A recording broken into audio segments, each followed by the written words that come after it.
Stroke of a pen on Saturday night, Donald Trump thrust the country into a possible trade war with its neighbors and risked higher prices on everyday goods for millions of Americans. The president signed an executive order issuing a 25% tariff on goods coming into the U.S. from Canada and Mexico, as well as a 10% tariff on goods from China.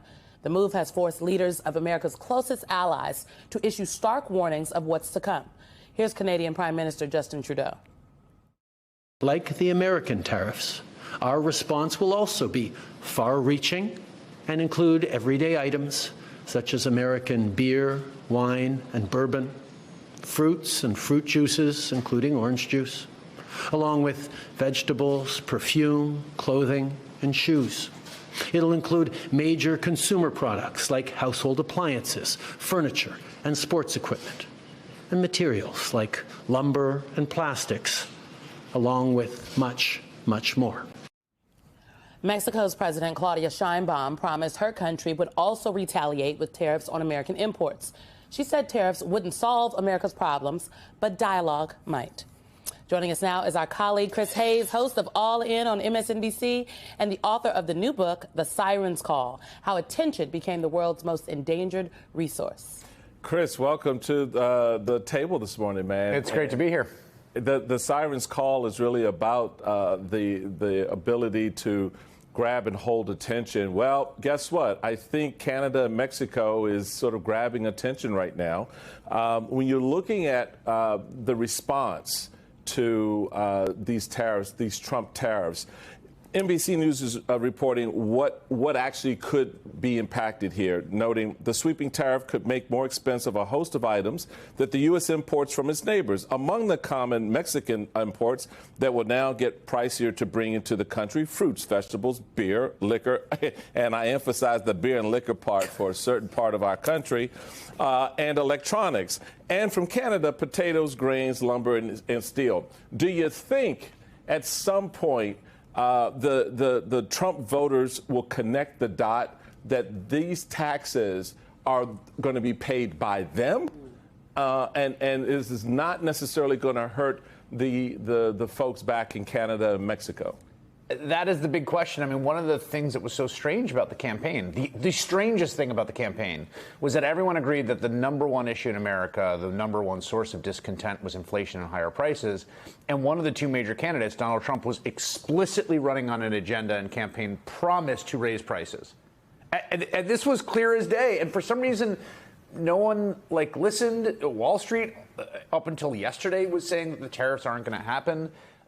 He clearly believes in tariffs. He also seems to have a vendetta against our closest allies. It's very strange that he seems like, why is China 10% and Mexico and Canada 25%? I thought the whole thing was that he was going to get tough on China. He's a China hawk. China's been screwing.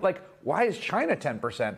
And the other thing you got to say here that's so wild is the current tariff structure between the U.S., Canada, and Mexico is set by an agreement that was negotiated by Donald Trump's administration the first time around.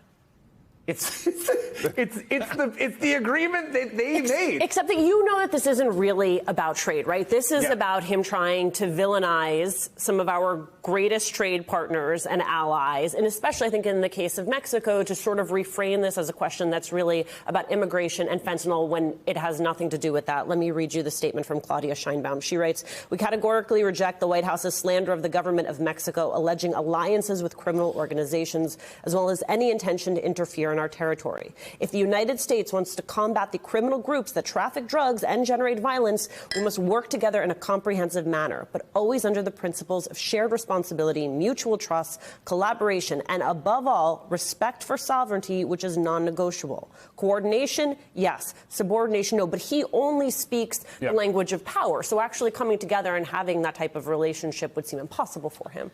Yeah, and I think you're right about this sort of the necessary role of demonization. I mean, to Michael's point, when we started off of part of Donald Trump's, key sort of way of operating, as I write in the book, is this attentional dominance, even if it's negative attention. And he understands that conflict drives attention.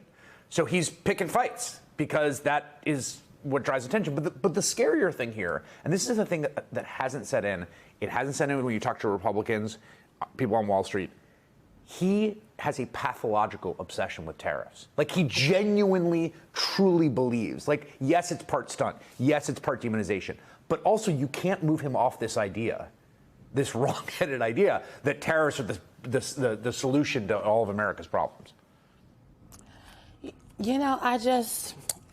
Simone, I was thinking of you last night. Did you notice? I went into my email and there were like 5 different emails from the White House as though they put out 5 statements from this. And I was thinking of you as someone who has done that work before, where it's like, it didn't project confidence. Right? No. Like, when you actually believe that what you're going to do is work, you're like, here's the thing, we're doing it. It felt like they kept explaining.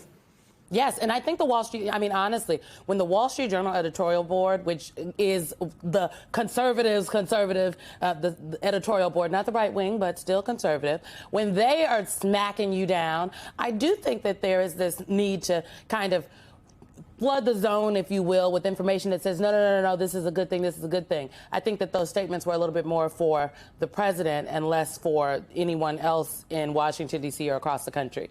But, you know, the reality is there are going to be real implications for this. I thought, you know, because I was placing my orders yesterday, I'm not going to lie.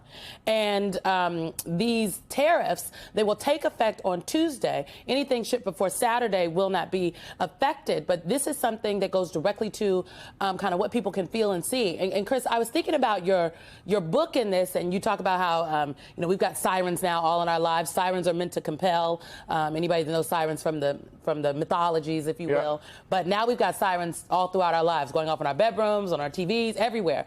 And it seems to me that the tariffs are directly connected to, will be directly connected to people's everyday lives. It's something people can feel. It's real for folks, and that will be something that grabs their attention. Yeah, I mean, one of the tests here, right, is like how much, there's a real open question about how much what people pay attention to is actually organic in some sense of like what hits them and what is mediated through the attentional environment. And I think there's this idea a little bit that like the reality outs in the end. And it's not quite clear that's true. Like, it is true that pocketbook issues drive people.